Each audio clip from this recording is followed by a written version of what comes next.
할렐루야. 예.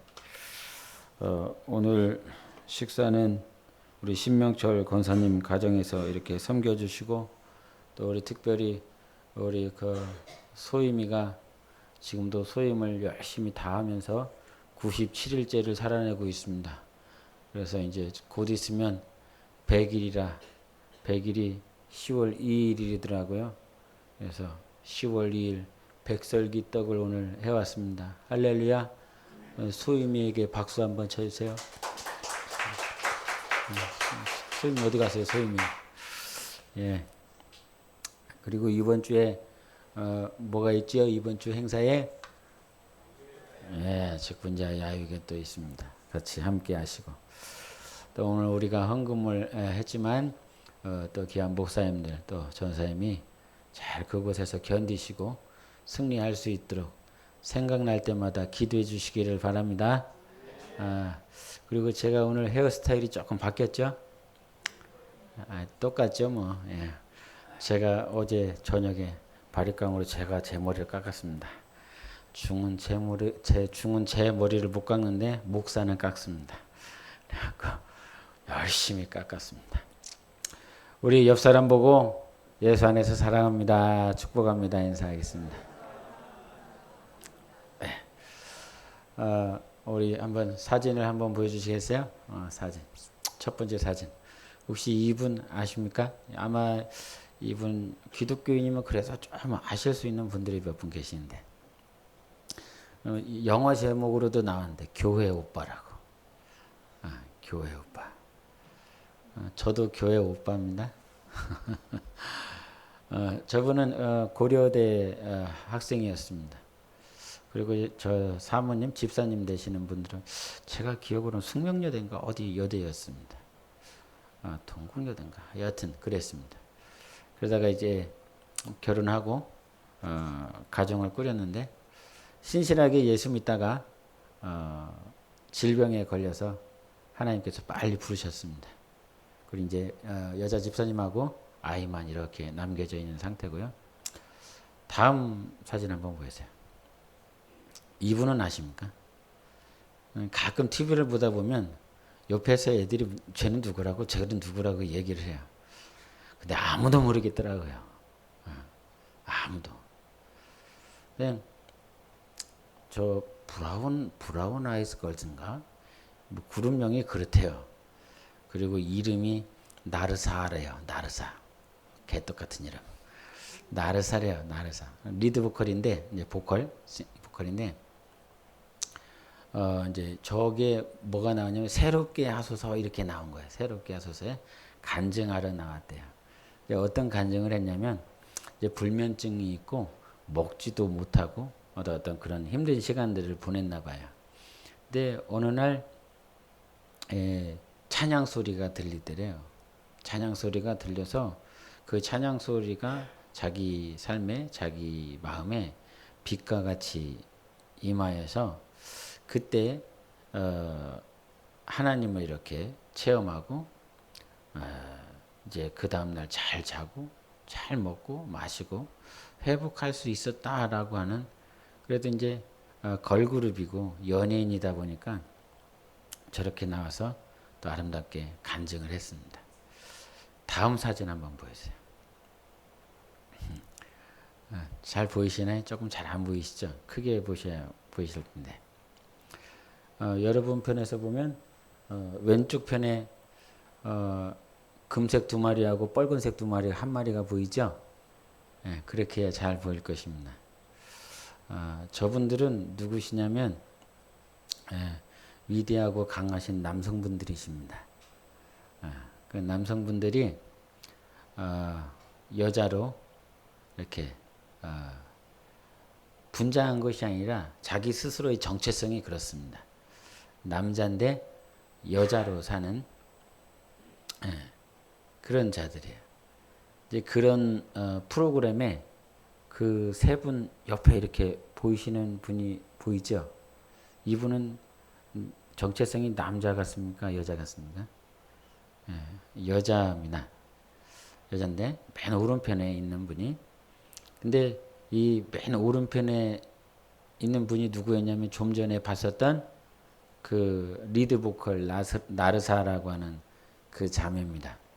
그러면서 저 이렇게 봉지에 있는 음식과 먹을 것, 간식을 가져와서 그 동성애를 자찬하는 프로그램에 나와서 저들을 격려하는 그 사진입니다.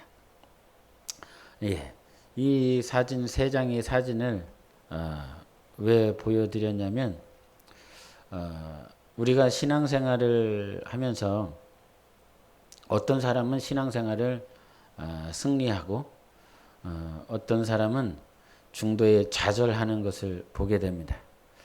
그래서 우리는 끝까지 승리한 사람은 진짜라 이렇게 표현을 합니다.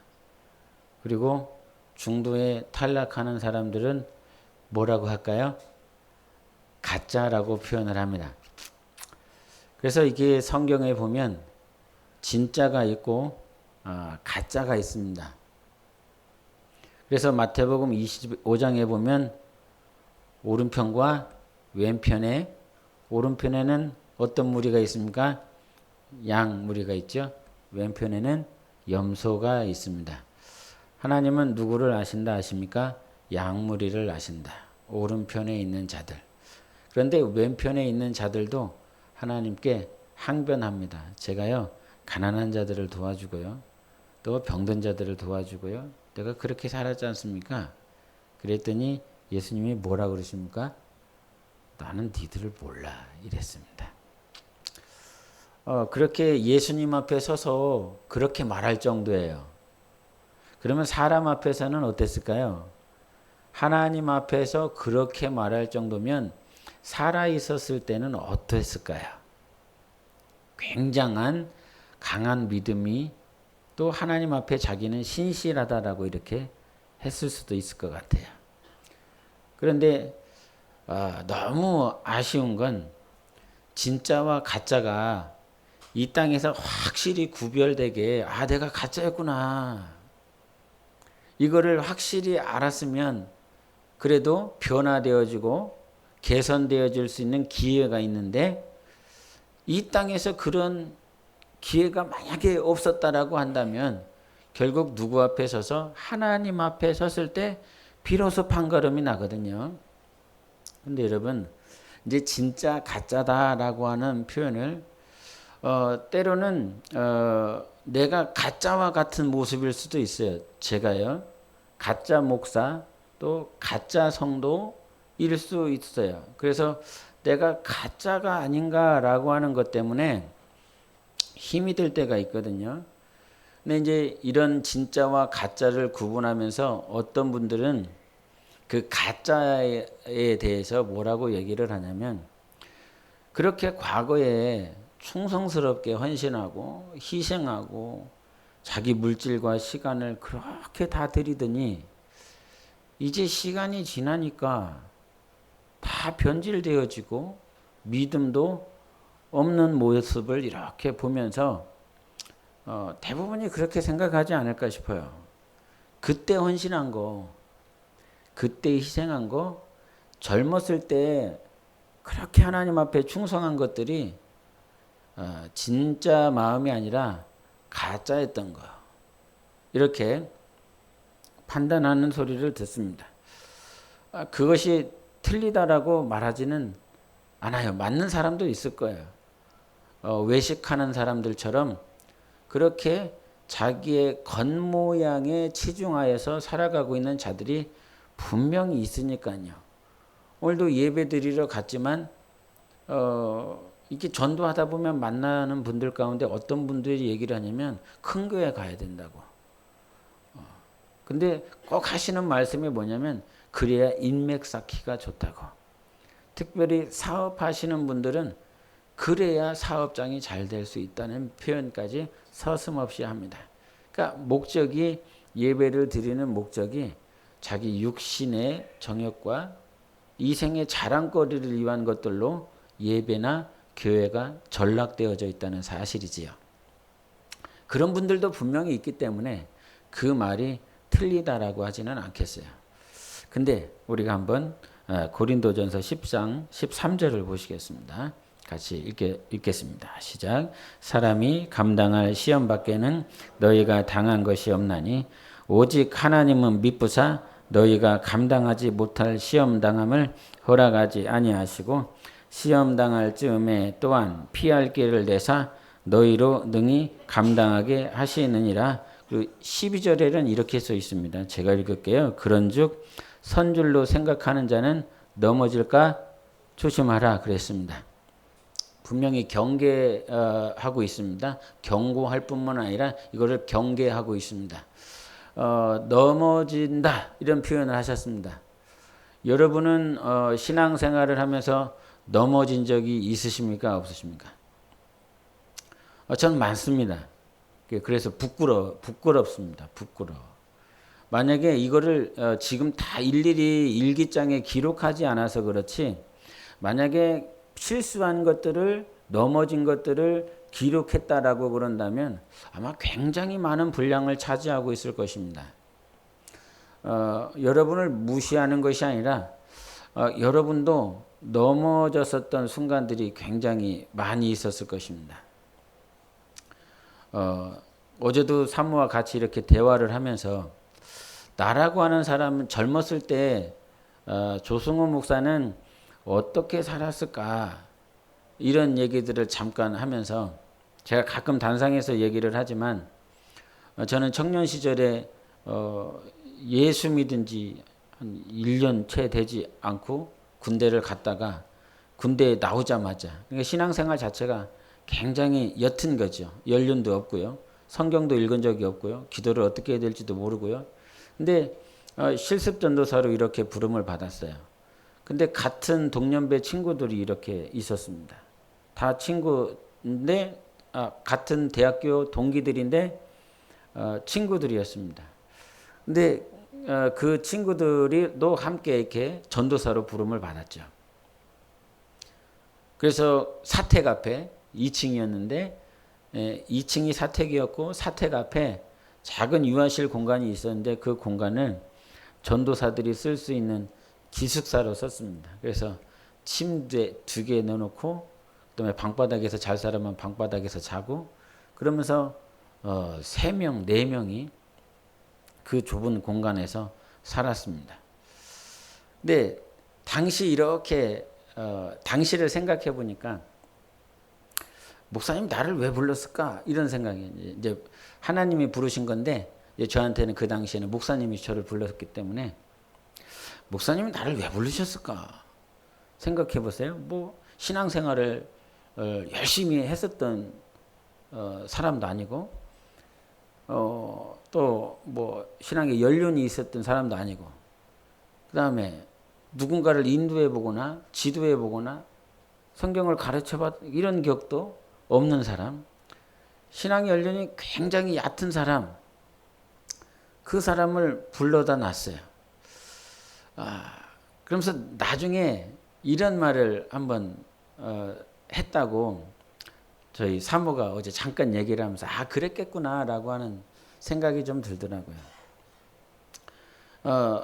이게 같은 그룹을 해서 전도사로서 살아가고 있는데 나라고 하는 사람은 이게 그물을 딱 던졌는데 그 그물을 딱 던져서 올라오면 재수가 좋은 거고 올라오지 못하면 그래도 뭐 나쁠 거 없는 그런 사람이었던 것 같아요. 폄하하는 것이 아니라 그러니까 나라고 하는 사람은 하나님 앞에 이렇게 사용받는 그 과정 가운데 이게 키워보고 양육해보고 훈련시켜보고 그래도 올라오면 이렇게 그물에 딱 올라오면 하나님께 감사할 수 있고 또 그물에 걸리지 않는다라고 할지라도 많은 문제가 되지 않는 그런 사람이었겠다 이런 생각을 어제 같이 나누면서 얘기가 되더라고요.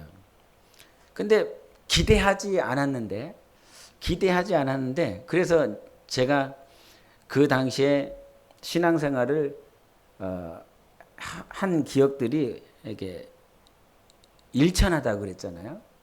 그러다 보니까 2층에 기숙사가 있었기 때문에 본당에 1층에 내려가는데 몇 분이 안 걸려요. 그냥 청년의 걸음이면 10초면 후닥닥닥닥 해서 본당까지 내려가요. 근데 지금 생각해 보면 새벽 시간이 저는 그때 너무 힘들었어요. 지금도 힘든데 그 당시는 더 힘들었어요. 그래갖고 그때를 생각해 보면 기숙사가 2층에서 본당까지 걸음박질로 띄엄박질하면 10초밖에 안 걸리는데 제 기억에 일주일에 그러니까 토요일 주일 빼고 일주일에 한 번 나갔나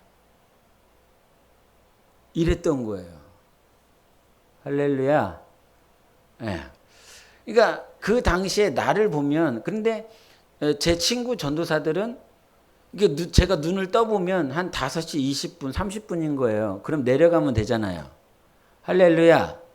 5시 20분에 30분에 눈 떠지면 나오면 되잖아요. 할렐루야. 제 얘기하는 거 아니고 5시 50분에 눈 떠지면 나오시면 되잖아요. 근데 그게 안 내려가지더라고요.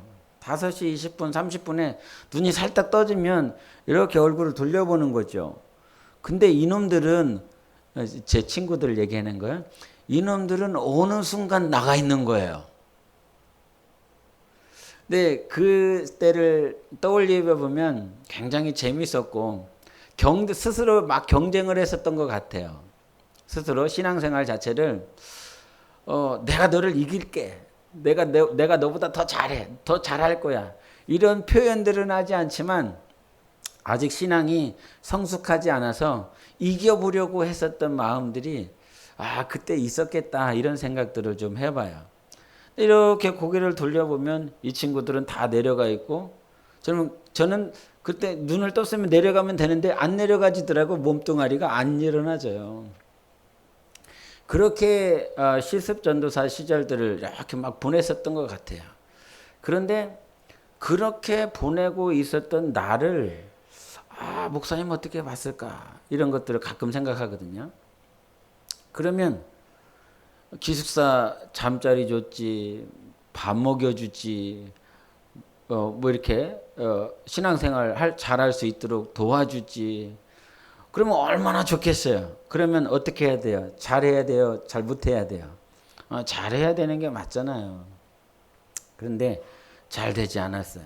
잘 되지 않았어요. 근데 그렇게 새벽도 잘 못 깨우고 그렇다고 뭐 친구 전도사처럼 뭐 1시간씩 막 설교를 하는 것도 아니고 정말 열심히 일주일 동안 준비해야 40분 막 땀을 삐질삐질 흘려가면서 설교하고 그러니까 아이들도 얼마나 힘들었을까. 우리 송집사 있지만 송집사 힘들었을 거예요.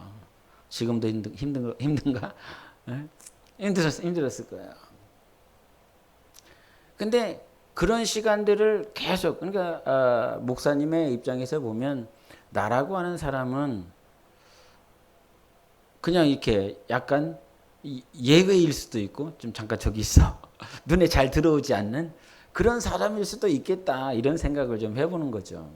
근데 그런 시간들이 있었음에도 불구하고 시간이 가면 갈수록 설교를 시켜. 그러면 막 엄청 준비하죠. 엄청 준비하지만 그거를 해요. 시간이 지나면서 해 나가요. 새벽 기도도 한 번은 안 나와갖고 엄청 울었었던 적이 있어요. 결혼하고 난 다음에 그날 새벽 기도 인도였는데 못 나간 거예요. 못 일어난 거예요. 시계를 잘못 맞춰갖고. 그래서 늦게 나간 거예요. 그랬더니 이미 다 불은 꺼져 있고 성도들은 다 기도하는 거죠. 그때 내가 있어야 될 곳에 있지 못한 것이 죄구나. 이거를 또 가르쳐 주시네. 다른 날은 안 가르쳐 주시더만 꼭 실수한 날은 가르쳐 주셔. 그래갖고 그 자리에 있어야 되는데 있지 못했다라고 하는 것들을 죄가 무엇이었냐. 그 당시에 저한테 죄라 하면 많은 것들이 있지만 네가 있어야 할 곳에 있지 못하는 것이 죄다 이렇게 가르쳐 주시는 거예요. 그러니까 얼마나 두렵던지요. 그래갖고 막 그때 막 눈물을 펑펑 쏟으면서 주먹을 쳐가면서 그렇게 울었었던 기억들이 있어요. 근데 그런 실수들이 중간중간에 계속 있는 거죠. 근데 뭘 시키면 그냥 그거는 하는 거예요. 뭐 찬양을 그 당시에 같이 했었던 저희 사모는 너무 잘 알아요. 찬양 인도를 맡겨놨어요. 수요일날 찬양 인도하시는 분들 할렐루야 주눅 들지 마시기를 바랍니다. 주눅 들지 마세요. 이게 목소리가 올라가지도 않아요. 박자를 틀려요.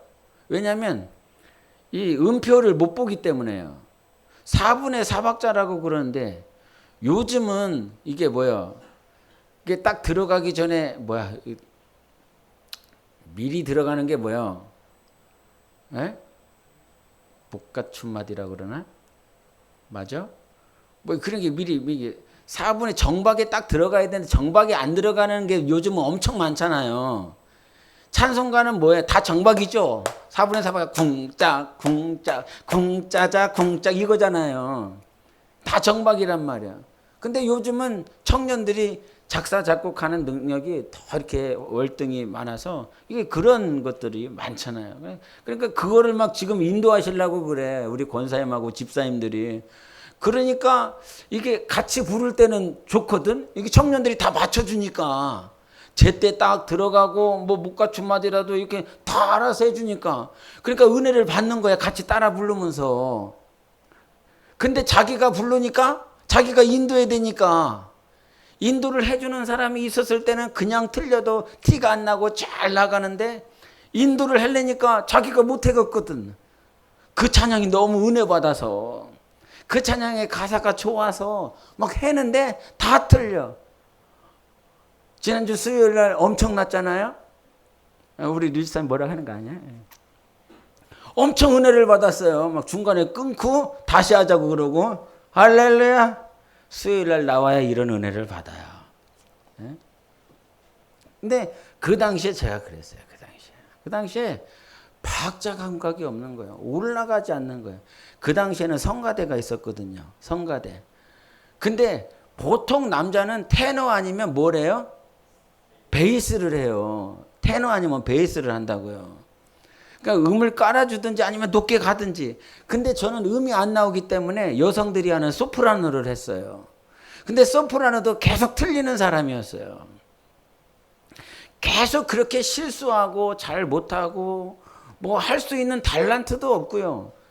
뭐 고린도서에 보면 뭐 은사에 대해서 얘기를 해. 내 은사는 도대체 뭐냐. 이렇게 막 혼미할 때도 있었어요. 근데 그런 연약하고 부족함이 굉장히 많았었는데 근데 시키면 틀려도 했어요. 잘하지 못하지만 했어요. 사회를 보라는데 뭐 저희 둘째가 오늘 왔지만 필리핀에 가서 영어로 사회를 보더라고요. 어떻게 저 주댕이는 텄냐. 그냥 쓰면 터진다. 막 올라가면 웃는다 사람들이. 난 너무 부럽더라고요. 나는 말을 못하는 사람인데 어떻게 저런 것이 태어났나. 이렇게 싶을 때가 있어요. 달란트도 없고요. 은사가 뭔지도 모르겠고요.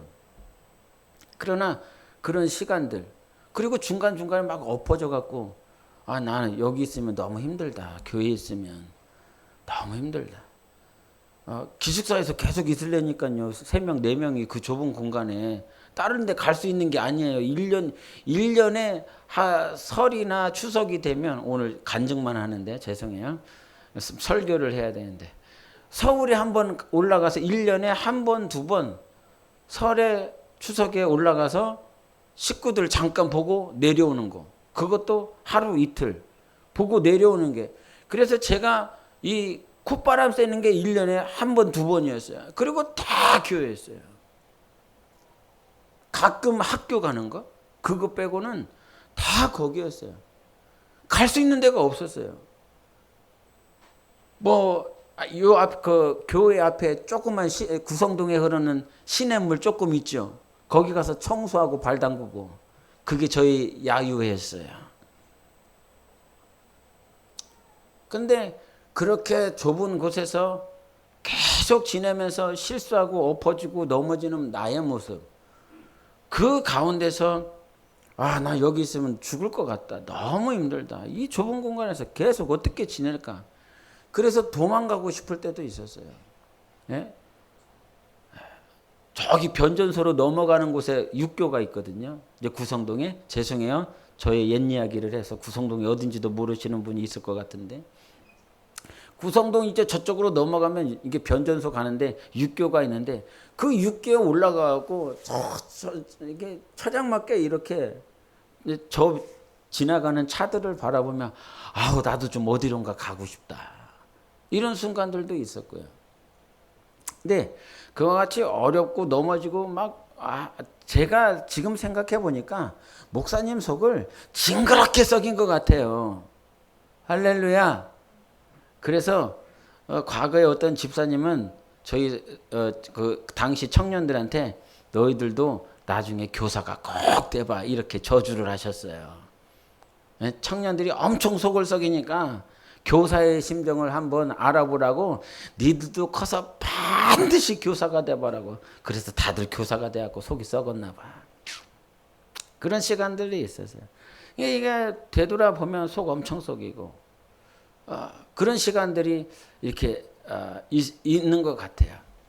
근데 그때를 여러분, 넘어지고 엎어지고 실수하고 막 마음이 다치고 막 떠나고 싶고 그런 순간들이 저에게 있었는데, 그러면 그때 그러한 모양, 그러한 넘어짐이 있었던 그 모습을 보면서 과거에 내가 하나님 앞에 하나님을 섬기고 물질을 드리고 헌신을 하고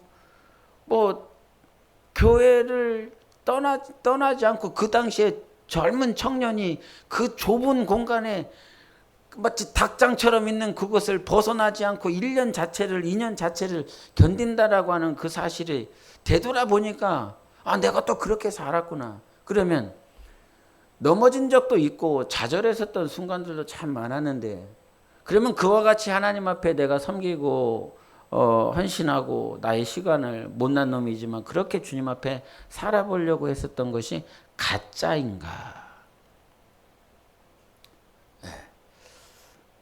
근데 가짜는 아니더라고요. 가짜는.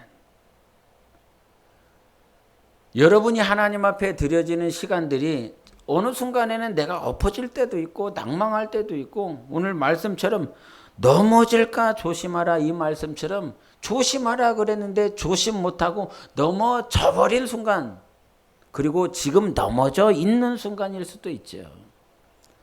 그러면 과거에 내가 하나님 앞에 하나님을 섬긴 건 가짜인가? 그렇게 될 수는 없다. 여러분, 우리가 하나님을 섬기는 건, 하나님 앞에 헌신하고 희생하는 건 주님을 믿지 않고서는 불가능한 것입니다. 이 믿음 자체, 하나님을 사랑하고 하나님을 섬기고 싶은 이 마음들은 세상 사람들에게 없습니다. 오히려 그리스도인들을 험담하고 모함하고 핍박하는 그런 대상으로 그들이 살아가고 있지, 하나님을 섬기고 하나님께 감사하고 찬양하고 자기의 것들을 드린다? 이것은 불가능한 것이다 이 말이야. 여러분, 우리는 가짜가 아닙니다.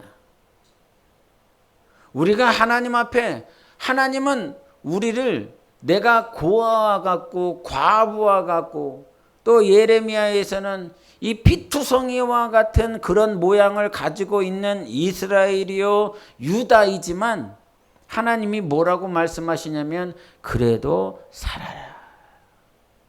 가짜가 아니기 때문에. 진짜 하나님의 아들이고 하나님의 딸이기 때문에 하나님께서 계속 살라고 말씀하여 주시는 것입니다. 그리고 주님은 고린도전서 10장 13절처럼 피할 길을 주시는 하나님이시다. 넘어질 줄도 알아. 테스트하는 거죠. 테스트 하시는 거예요. 한번 해볼래? 테스트 하시는 것입니다. 그리고 그것에 대하여 감당할 수 없는, 그러니까 넘어졌다라고 하는 것은 무엇이냐면 우리가 불신앙 때문에 넘어질 수도 있죠. 신앙 자체가 없어서. 그런데 이 자리에 있는 분들은 무엇 때문에 넘어지냐면 하나님을 믿기는 믿지만 그 믿음 자체가 연약하여 넘어지는 것입니다. 믿음이 없기 때문에 넘어지는 것이 아니라, 그래서 하나님은 우리에게 날마다 피할 길을 주셔서 지금 감당하지 못하겠느냐? 그러면 피할 길을 내시고 우리가 다시 한번 우리의 믿음이 자라날 수 있도록 기다려주시는 하나님이십니다. 아이를 낳았는데 소임이한테 너 지금 결혼해서 애 낳아라 이렇게 할 수 없는 거지 않습니까? 그것을 기대하지도 않지요. 그러나 부모에게는 여전히 그러한 기대들이 있겠습니까? 없겠습니까? 장성하여 아름답게 성장하여 귀한 가정을 이루고 또 귀한 가정을 통하여 하나님 앞에 거룩하게 사용받기를, 그러한 기대와 소망이 있는 것입니다. 하나님은 우리를 향하여 기대와 소망을 가지고 계십니다. 그 기대와 소망을 이루시기까지 하나님은 우리를 참고 기다려 주십니다. 그래서 저의 모난 부분, 저의 연약한 부분들을 간증을 나눴지만 계속 목사님은 저를 어떻게 바라보고 어떠한 마음을 가지고 있었는지 모르지만 여전히 저는 그 시간대를 지나왔습니다. 하나님은 그 시간을 이겨낼 수 있도록 도와주시는 하나님이십니다. 우리는 가짜가 아니라 믿음이 연약한 우리가 정말 주 예수 그리스도를 온전히 신뢰하는 참 그리스도인, 진짜가 되기를 기다리시는 하나님이십니다. 그래서 여전히 오늘도 기다려주고 계시는 하나님. 그런데 우리의 연약함이 무엇입니까? 자기는 신앙생활이 10년, 20년, 30년 신앙의 연륜이 있기 때문에 어느 순간 신앙의 연륜이 얕은 자들을 향하여 왜 그렇게 못해? 왜 그렇게 안 돼? 혹 그렇게 말을 하지는 않는다 할지라도 우리 안에 그와 같은 마음이 혹 일어날 때가 있을 거라 생각합니다. 저는 그렇습니다. 여러분은 안 그런지 모르지만 저는 그렇습니다. 왜 안 될까? 왜 못할까? 그러면서 항상 반성하게 됩니다. 왜냐하면 저는 저에 대한 과거가 있기 때문에 그렇습니다.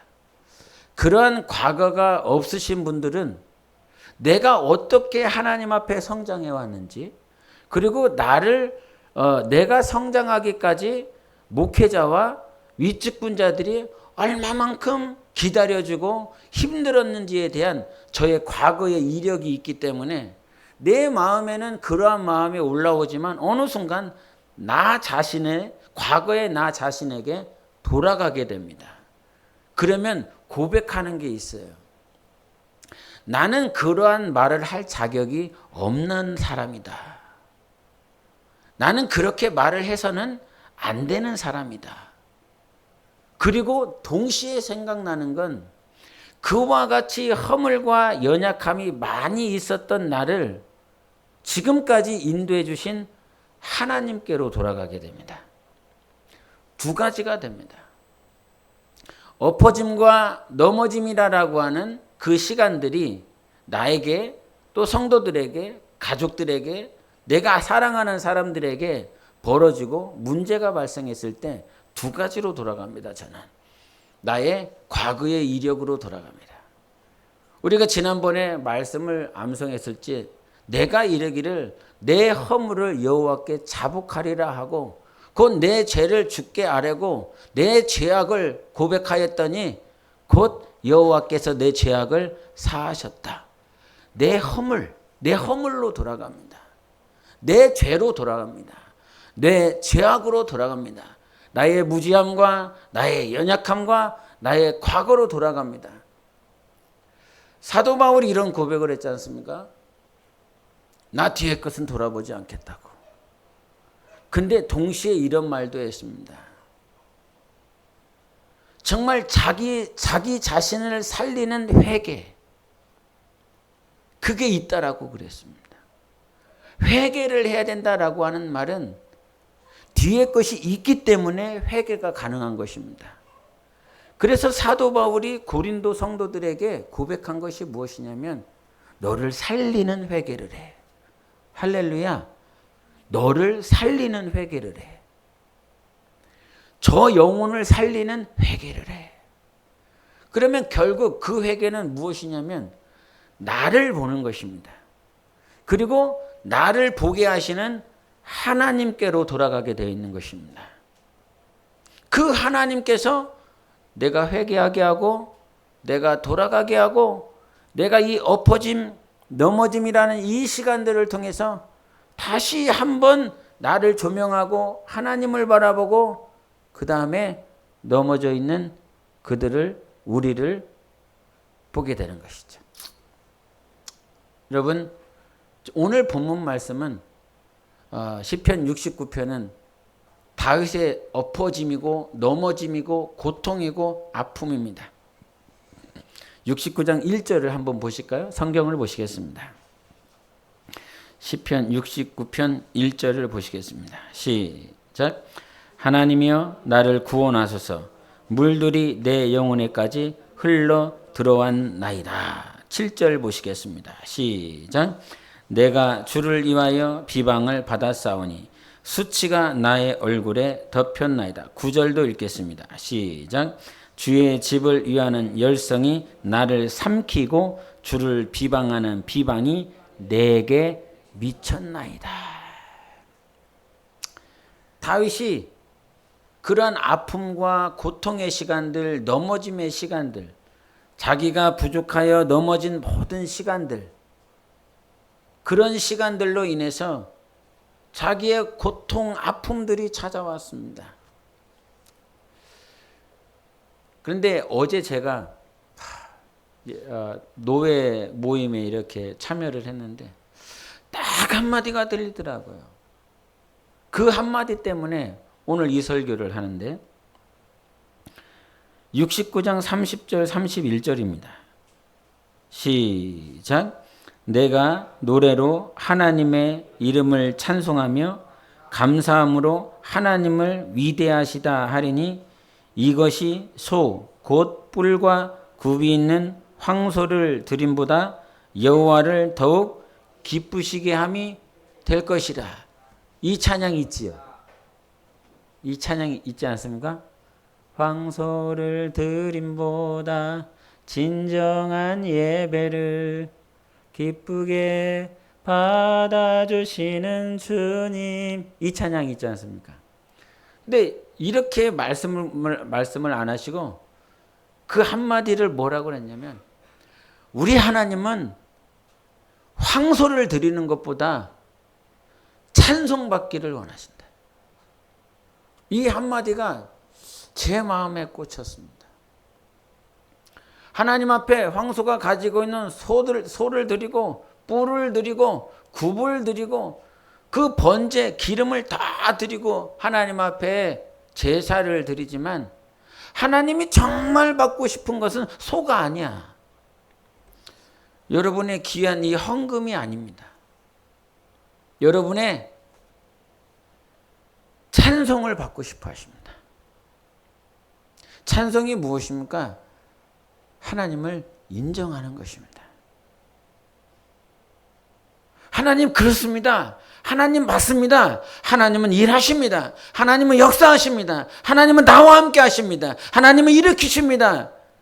하나님을 찬양하는 것. 지금 다윗은 아프다고, 나의 대적자들이 사라졌으면 좋겠다고, 죽었으면 좋겠다고, 패배했으면 좋겠다고 막 그렇게 서슴없이 대적 기도를 합니다. 대적 기도. 저주하는 기도가 아니에요. 저주하는 기도가 아니라 대적하는 기도예요. 이 다윗의 모양은 제가 69장 9절을 읽어드리면 주의 집을 삼키는 열성이 나를 삼키고 주를 비방하는 비방이 내게 미쳤나이다 그랬죠. 무엇이 자기를 삼킨다고 그럽니까? 주의 집을 삼키는 열성이 나를 삼킨다. 많이 들어보신 말씀 아닙니까? 아닙니까? 요한복음 2장 17절에 제자들이 성경 말씀에 주의 전을 사모하는 열심이 나를 삼키리라 한 것을 기억하더라. 이 말씀인 거예요. 이 요한복음 2장에 대제사장들, 장로들, 바리새인들, 서기관들, 율법사들이 성전에서 비둘기 팔고 양 팔고 소 팔고 그러면서 사취하며 사리사욕 가운데 있는 그들. 성전에 예수님이 들어가야 되는데 들어갈 수가 없어. 그래서 주의 집을 사모하는 열심이 나를 삼키리라 한 것이 이 다윗이 지금 그렇게 대우를 받고 있거든요. 근데 이는 다윗의 삶이 아니라 누구의 삶? 예수 그리스도의 삶인 것입니다. 누가복음 24장 4절에 이런 말씀하시는데 모세의 율법과 선지자의 글과 시편의 나를 가리켜 기록한 모든 것 이렇게 얘기합니다. 시편에 나를 기록하고 있다. 다윗의 삶이 아니라 누구의 삶입니까? 예수님의 삶인 것입니다. 다윗을 그렇게 죽이려고 하는 것이 아니라 이는 누구의 삶을? 예수 그리스도를 죽이고자 했었던 그들의 삶인 것입니다. 근데 그때에 우리 주 예수 그리스도는 원수 그리스도를 향하여 대적하고요. 원수를 대적하셔야 되는 것입니다. 원수를 저주하는 것이 아니라 대적하는 것입니다. 동성애를 대적하는 것입니다. 그런 예수님께서 뭐라고 말씀하시냐면 다윗이 고백하는 것인데요. 다윗이 고백하는 것인데 그 소의 뿔과 굽을 드리는 것이 중요한 것이 아니라 우리 하나님은 찬송받기를 원하신다는 것입니다. 여러분이 지금 하나님 앞에 드려지는 그 어떤 것보다 하나님이 언제 가장 기뻐하시냐면 하나님을 인정하는 것, 찬송하는 것, 그것을 우리 하나님께서 가장 기뻐하십니다. 서두에 이관희 집사를 보여드렸죠. 이 집사님이 교회 오빠라고 하는 이 나중에 감독이 찍으면서 이분에 대해서 이제 얘기를 할 때 이렇게 서두에 영화에 이렇게 프롤로그에 얘기를 합니다. 하나님, 저희 가정 이러다 다 죽게 생겼습니다. 주님 살려주세요. 딸아이를 출산하고 산후조리원에서 나오는 날 들려온 남편의 사기 대장암 소식, 갑작스러운 어머니의 죽음, 항암 치료가 종료된 지 일주일도 채 안 되어 알게 된 아내의 사기 혈액암. 흐름이 보이십니까? 산후조리원에서 나왔는데 애를 산후조리원에서 나오는데 나오는 날 남편이 사기 대장암에 들렸다는 것입니다. 그리고 그 남편이 사기 대장암 이제 말긴 거죠. 곧 죽겠다는 거죠. 근데 곧 죽겠다라고 하는 그 소식이 들었는데 어머니가 죽으셨어요. 그리고 어머니가 죽고 난 다음에 바로 이 아내가 사기 혈액암에 걸린 거예요. 남편은 사기 대장암이에요. 어머니가 갑자기 죽으셨어요. 그때 제 기억으로는 자살이었던가 어떻게 정확하지는 않습니다. 죽었습니다. 그리고 아직 남편이 낫지도 않았는데 이 아내가 혈액암 사기에 걸린 거예요. 그러니까 온 쑥대밭인 거죠. 한 사람만 암에 걸려도 그 집안은 웃을 일이 없습니다. 절대 웃지 못합니다. 암 자체가 아니어도 작은 아픔을 가지고 있는 사람이 있다면 여러분 코로나 걸려보셨지 않습니까? 누가 작은 아픔만 있어도 그 가정은 웃을 일이 없습니다. 그런데 어머니가 죽으셨어요. 남편이 사기 대장암이에요. 아내가 사기 혈액암이에요. 아이는 이제 이 핏덩어리예요. 그 집안은요 웃을 일이 없습니다. 근데 이분이 어떤 고백을 하게 되냐면 욥기 1장 한번 보여주실래요? 욥기 1장 같이 읽어보겠어요. 시작. 주시니도 여호와시오 거두시니도 여호와시오니 여호와의 이름이 찬송을 받으실지니이다 하고 이 모든 일에 욥이 범죄하지 아니하고 하나님을 향하여 원망하지 아니하니라. 이 고백을 자기 아내에게 합니다. 우리 욥이 왜 그런 시험을 당했는지, 욥이 왜 그와 같이 고난을 받고 있는지조차 모를 때에 다 죽었어. 짐승들 다 죽었어. 종들도 죽었고 자기 사랑하는 자식들 한 사람도 안 남고 다 죽었어. 근데 그 욥의 고백을 계속 묵상하면서 아내에게 했었단 말이에요.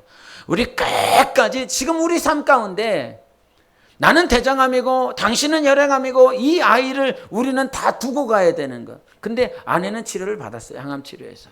지금 살고 있거든요.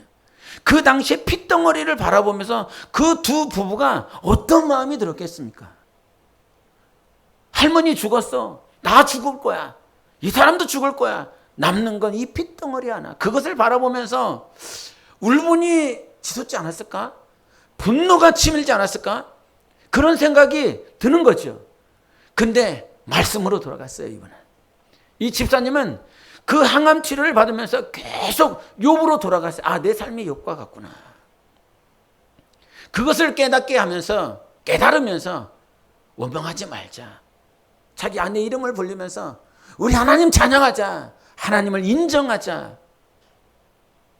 그 시간들을 보낸 거죠. 여러분, 누가 진짜가 되어져 가고 있습니까? 우리는 낭망할 일들이, 넘어질 일들이 분명히 있습니다. 넘어졌기 때문에 가짜가 아니라 넘어졌지만 그 넘어짐이 하나님은 분명히 우리에게 피할 길을 주시겠다고 하셨습니다. 우리가 견고하게 되고요. 진짜가 되어질 수 있는 피할 길인 거예요. 이거를 하지 않겠다. 이거 엎어지겠다. 나 관두겠다. 불순종하겠다. 이것이 아니라 그것을 넉넉히 감당할 수 있는 믿음의 소유자로 우리에게 피할 길을 주셔서 견고하게 하시는 하나님이십니다. 마지막으로 간증하고 저의 간증이 아니라 마치고자 합니다. 조금 긴데요. 지금은 소천하신 강북제일교회 이제 수유리 쪽에 강북제일교회에 윤덕수 목사님의 간증을 좀 해드리겠습니다. 1988년 서울 올림픽이 열리던 그해 윤덕수 목사님이 이제 뇌출혈로 이렇게 쓰러지셨어요. 3년 동안 거기 병실에 계속 누워 있어요. 이제 뇌출혈이 걸렸기 때문에 몸 반쪽만 이렇게 살아있는 상태인 거죠.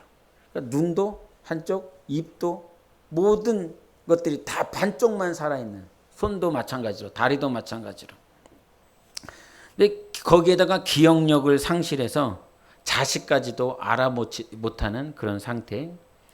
근데 그 목사님을 위해서 성도들은 24시간 몇 년 동안 3년 동안 기도했대요. 쉽지 않은데 24시간 3년 동안 로테이션으로 목사님을 위해서 기도했지만 목사님은 이 자기가 주님의 일을 했는데 어떻게 반신불수가 되고 뇌출혈 때문에 이렇게 쓰러지느냐 그러면서 성도들에게 또 세상 믿지 않는 자들에게 목사가 이와 같은 모양이다라고 하는 사실 때문에 살 소망을 그냥 끊어버렸대요. 그래서 날마다 잠자리에 들기 전에 이런 기도. 하나님, 내가 내일 아침에 일어나기 전에 제 생명을 거두어 주십시오. 그리고 또 아침이 되면 주여 오늘 밤이 되기 전에 내 생명을 거두어 가 주십시오. 의사가 와서 목사님 사시려면 일어나셔야 됩니다. 걸어보려고 하셔야 됩니다. 그러나 의사의 말도 듣지 않고 절대 그냥 죽겠다라고 하는 일념 하나밖에 없었습니다. 장로님들이 그대로 와서 병문안 와서 하는 말, 목사님 저랑 좀 걸으십시다. 목사님 목회하실 때 너무 바빠서 우리랑 어디 같이 걸어보신 적 없잖아요. 목사님 죽으시겠다며요. 그럼 우리랑 한번 걸어보고 나시고 죽으세요. 이런 말을 듣고 막 장로님들이 그 목사님을 막 땡기니까 그 병실에서 빠지 못해서 일어나서 그 병실 복도를 이 반신불수인 거죠. 기우뚱 거리다가 넘어지고 엎어지고 자기의 모습을 볼 수가 없는 거야. 그래서 그 복도에서 막 큰 소리로 치면서 자기 자신을 한탄하고, 그러면 그 모양들 때문에 장로들은 막 뒤에서 눈물 펑펑 쏟고, 그래도 목사님 일어나 보셔야 된다고. 어느 날은 조금 걸을 수 있게 되자 차를 태워서 시내를 돌아다니면서 이런 말씀을 하셨대요. 목사님 이렇게 다니다가 뇌가 다시 터지면 목사님 소원대로 죽으면 다행 아닙니까? 만약 다니다가 안 터지면 하나님이 목사님에게 온 세상에 다니며 복음 전하라는 뜻인 줄 알고 그렇게 다니시면 됩니다. 그러니 우리 비행기도 한번 타십시다. 그러면서 그때는 이게 제대로 여전히 이게 걷지도 못하는데 비행기를 태워서 부산 해운대에 가고 또 저기 제주도에 뭐 만장굴까지 이렇게 가시면서 이렇게, 그래서 장로님들이 그 목사님을 걷게 하려고 만장굴 가보셨어요? 거기 깊은 굴에 입구에서부터 그 장로님들이 있었던 그곳까지 목사님 걸어와 보세요. 걸어와 보세요. 그러니까 걸어오라고 그러니까 막 비틀거리며 막 몸을 막 비틀어가면서 그 거리를 갔다는 거예요. 그러니까 그 거리를 걸어온 건 처음이라 장로님들이 그 관광객들 많은 그 자리에서 우리 목사님 만세! 그러면서 환호성을 치니까 주변의 관광객들이 다 쳐다보고, 그렇게 시간이 지나다가 말고 이 사모님하고 가정 예배를 드리는데 한쪽 마음 가운데 기도가 이렇게 하고 싶은 거예요. 기도하고 싶은 그 마음에 이 입이 잘 돌아가지 않는 이 입을 돌려갖고 말을 조금씩 했다는 거예요. 조금 했다는 거예요. 근데 이 소식이 교인들한테 이렇게 갔대요. 말 조금 했다, 기도 조금 했다는 소식을. 이 소식을 듣고 3년 동안 기도했었던 24시간 로테이션으로 기도했었던 성도들이 할렐루야! 우리 목사님 이제 말할 수 있게 됐다. 그러면 좀 기다려줘야 되는 거 아니요? 근데 말 조금 할 수 있게 됐다고 이제 우리 목사님 설교시키자. 그랬다는 거예요. 설교시키자. 그래갖고 설교하게 됐대요. 장로님들이 가갖고 목사님 다 필요 없고 일주일에 딱 한 번만 설교하세요. 일주일에 딱 한 번만. 아니 나 말을 못한다고, 제대로 못한다고. 아니요, 이 뻥끗 한마디만 해도 그게 설교니까 그렇게 설교하시라고. 그러니까 지독한 장로님들이죠. 할렐루야. 네? 지독해요. 말 조금 했다고 그 3년 동안 그렇게 막 이렇게 걷고 있는 목사님을 단상에 세워갖고 설교시키려고, 일으키려고 그러는 거죠. 설교를 시키고자 하는 것이 아니라 일으키려고, 사랑하니까. 근데 그 말을 듣고 막 뭔 정신이 하나도 없더라는 거예요. 이제 일주일 뒤에 설교해야 되는 그런 약속이 잡힌 거예요. 그러니까 장로님들한테 장로님 나 일주일만 나 기도원에 갈 수 있게 좀 해주세요. 내가 기도원에서 기도 좀 하고 오겠습니다. 그 약속을 딱 받고 기도원에 간 거예요. 기도원에 갔는데 이 윤덕수 목사님이 기도방에 딱 들어갔는데 기도는 하나도 안 나오고 뭐라고 기도해야 될지도 모르겠고 정말 정신이 하나도 없더래요. 그 기도원에 가서 또 자기 자신이 그렇게 청승 맞아갖고 막 강물에 뛰어들어서 죽고 싶은 마음밖에 없고, 그렇게 일주일이 다 금방 끝나가더래요. 일주일이 끝나가서 이제 내려가려고 그러는데 교회를 내려가려는 그 찰나에 주님의 책망이 들려왔습니다. 주님의 책망 한번 들어보십시오. 야 이놈아, 네가 명색이 목사인데 넌 어떻게 반쪽 없어진 것만 불평하느냐? 남은 반쪽에 대해서 어떻게 그렇게 감사할 줄을 모르느냐? 너는 없어진 것만 가지고 불평하고 툴툴대기만 했지 한 번이라도 하나님 그래도 반쪽이라도 남겨주셔서 감사합니다. 이렇게 기도해 봤냐? 너 한번 대답해 봐라. 네가 반쪽이라서 못하는 게 뭐가 있니? 네가 반쪽이라서 볼 것을 못 보니? 네가 반쪽이라서 냄새를 못 맡니? 네가 반쪽이라서 먹을 것을 못 먹니? 꼭 잘잘 쏟아내야 말이니? 천천히 말하면 안 되니? 반쪽이라 아무것도 못한다고? 너 왼손을 써서 설교 원고 쓰면 되지 안 되냐? 꼭 쌩쌩 달려가야만 되는 거니? 남을 의지해서 비틀대면서 걷는 것은 걷는 것이 아니니? 네가 못하는 것이 무엇인지 말해봐라. 그 책망이 이렇게 들렸다는 것입니다. 반쪽이 없어서 지금까지 계속 불평만 하고 나 죽겠다고, 나 죽여달라고, 나 소망이 없다고 이렇게 살았었던 그 목사를 하나님은 계속 지켜보고 계셨습니다.